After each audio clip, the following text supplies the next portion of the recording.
Okay, well, life's just got a bit easier when it comes to making response videos because I've just stumbled across this guy called Mrcrazydudeful. Happy days are here again. This guy has made, have a look at his channel. Well, maybe don't have a look at his channel. He's got about 27 subscribers. I think I'm probably the only one that's still alive. His channel is like an explosion in a bullshit factory. The problem I had was I want to critique one of his videos, but I'm like one of those large predatory fish in a school of herrings. And as soon as I sort of single on one target, a million other targets immediately flash before my eyes and draw my attention away. So it took quite some time to pick what video I'm going to go at. But before I get on to that, let me introduce you then to Mrcrazydudeful. You know what gets me? Evolutionists. Really, these guys are funny. Believe that things can spontaneously create themselves and that we come from apes. Okay. Well, okay indeed, because, you know, when I first saw this guy, I thought, he reminds me of somebody or something that I've seen recently, and I just cannot quite put my finger on it. And then it occurred to me, then I remembered what it was that he reminds me of, and what I think he probably is related to, and that's this character from the world of Warcraft. So let me introduce you to Rotface. And you put these two side by side, and I make no apologies for this kind of ad hominem attack because it's fun, okay? Right? When you put him side by side with Rotface, the physical similarities are undeniable. But that's where the similarities end, because whereas Rotface is a major boss that requires 25 people working in close coordination to have even a chance of bringing down, I don't really think Mrcrazydudeful's going to take quite so much effort. But let's see, let's give him the benefit of the doubt, okay? Let's stop picking on the guy and let's have a look at his arguments and see what he actually has to say. So here's the first of the two arguments that he presents in this video, and the video is entitled, I'll give you the title now, Atheists and Evolutionists are Stupid and I'll Prove It. I'm going to show you how the Big Bang Theory is wrong. Just using, well, nothing. Stick out of my hand. Now, according to the theory of the Big Bang, something should just spontaneously pop up in my hand. Just give it a minute, it'll happen. Oh, darn it, nothing. Oh yeah, that's right, I forgot that matter cannot be created or destroyed. And plus the fact that nothing has spontaneously ever created itself in the first place.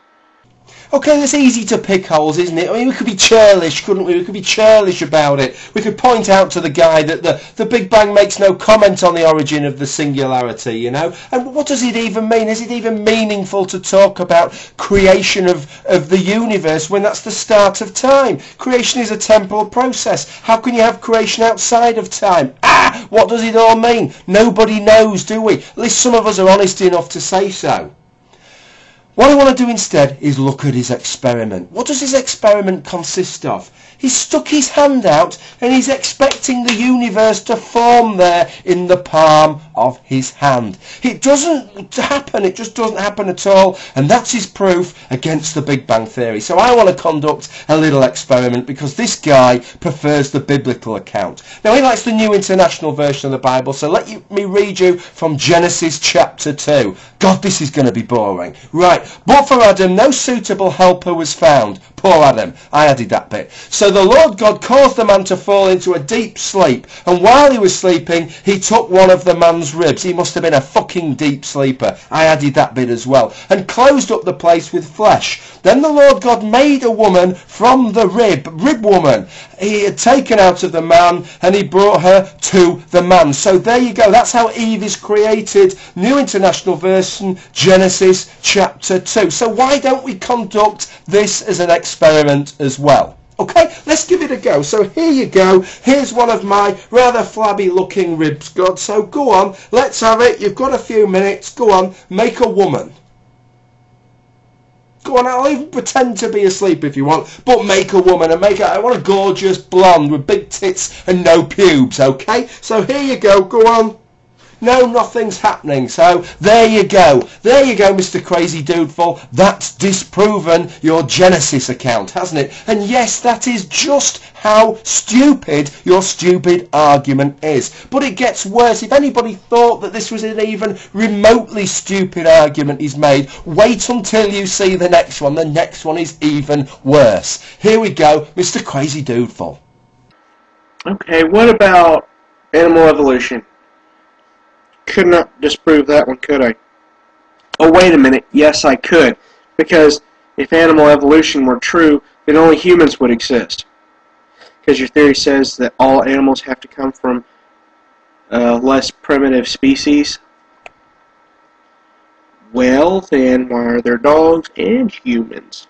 Why are there birds and humans? Why are there birds and dogs? Why is there bacteria in dogs? Can you explain that? No, you can't. Yes, we can. No, you can't. Yes, we can. No, you can't. Yes, we can.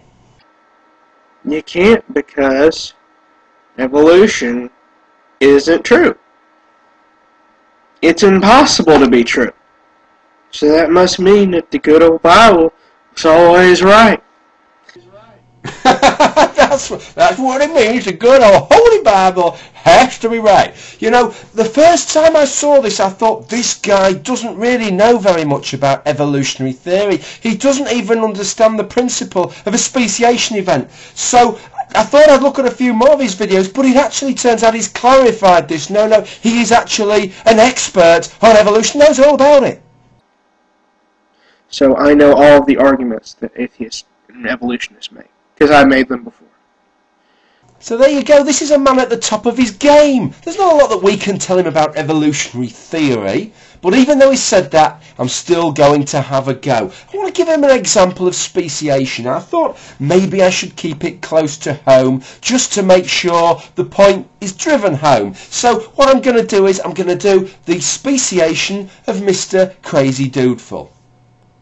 Okay, so what we need then to start off, of course, is a single ancestral species. Now, I don't know what this species was, but I predict in this particular case it was probably a species of ooze living somewhere on the forest floor.